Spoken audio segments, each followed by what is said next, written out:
Well, hello again. Now we are in the third week of the shutdown for this coronavirus. Everything's going all right here in Kingsnimpton, I think. People are turning out and doing everything for everybody else, getting their shopping and all that. It's wonderful, really.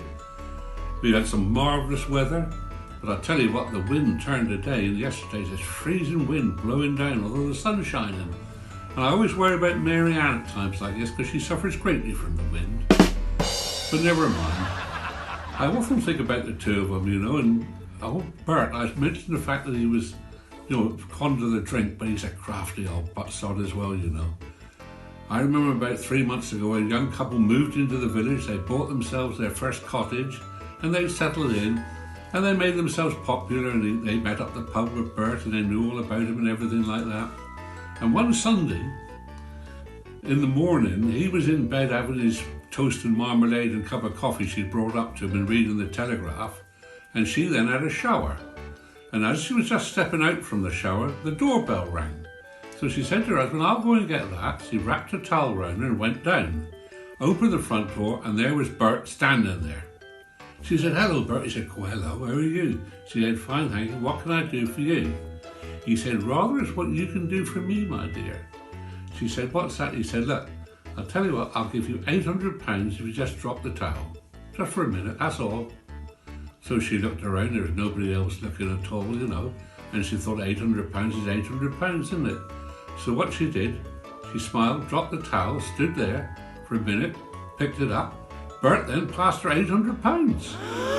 Gosh, she went indoors happy as a cricket, and she was halfway up the stairs because she wasn't going to tell her husband what had happened, obviously not.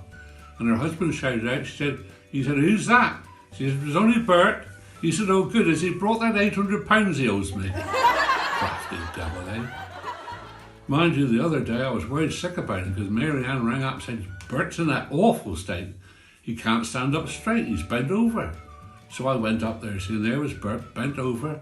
You've never seen anything like it. And he was in a bit of a state because he's a bit worried about it. He said, "I'm paralysed." I said, "Well, perhaps we'll ring, 111, but on further looking at him, I thought, I know what your problem is. He said, "What's that?" I said, "You're buttoning your waistcoat up to your flies." Talking about waistcoats too. I can remember about 5 or 6 years ago, in June, they'd had a lovely harvest, Bert and Mary Ann. And Mary Ann said to him, "Come, we've never had a holiday. Can we go for a holiday?" And he said, "Yes, I said, go for a holiday." She said, "Where to?" He said, "Bude." "Oh," she said, "that's lovely. I love Bude. When should we go?" He said, "Sunday." She said, "How long should we stay there?" He said, "The whole day." So what they did, they drove across to Bude, and the beach was like a ribbon of gold set against the blue azure of the sky. And the water looked lovely, and he went behind a rock, he changed his, "I'm going in for a swim." He had his long johns on, and then he dived, and he had a beautiful time frolicking about. Then he got back, got dressed, and on their way back they got as far as Hatherley.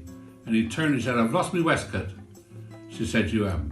He said, "I've lost my waistcoat." She said, "That's your best suit." He said, "I can't help that," he said. Well, she said, "You can't go back now, we've come too far, that's it." Well, come June, they had another lovely harvest. And Mary Ann said, "Can us go on another holiday?" And he said, "Yes, us will go on another holiday. We'll go to Bude again." Oh, they went to Bude on the Sunday for the whole day, as he said before. And when he got there, the beach was like a ribbon of gold set against the blue azure of the sky. He said, "I'm going in for a swim." So he got changed behind the self-same rock, and suddenly she heard a cry, "Yeah!" She said, "What's the matter?" He said, "I found my waistcoat." She said, "Where was it? In the sand?" He said, "No, it was under my vest all the time." There we are, ladies and gentlemen. See you again. More tales from Kingsnimpton. Keep well.